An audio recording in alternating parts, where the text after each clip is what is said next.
কি গো, কি ব্রেকফাস্ট করেছো দাও দেখি। আরে কি করেছো এটা? আরে এটা তোমার না, এটা বাসি রুটি। আমি তোমার জন্য তো চাউমিন বানিয়েছি। আরে না, আমি চাউমিন খাবো না। তুমি একটা কাজ করো, এই বাসি রুটিটা একটু গরম করে দাও, আর যদি দুধ থাকে তার সাথে একটু দুধ গরম করে দাও, আর যদি না থাকে তাহলে অল্প করে চা করে দাও আমাকে। আমি চা দিয়ে বাসি রুটি দিয়ে খাবো। আরে না, তুমি কেন বাসি রুটি খাবে? আমি বাসি রুটিটা খেয়ে নেবো। তুমি চাউমিন টাটকা আছে, ওটা খাও। না, আমি এই বাসি রুটিটাই খাবো। কেন বাসি রুটি খাবে কেন? তুমি কি জানো বাসি রুটি খাওয়ার কত উপকার আছে? উপকার? কি উপকার? অনেক উপকার আছে।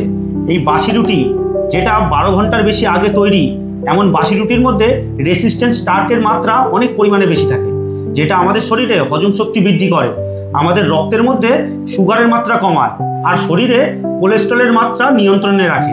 এই বাসি রুটি সকালবেলা খালি পেটে চা বা দুধ দিয়ে খাওয়া শরীরের জন্য রীতিমতো একটা বরদান।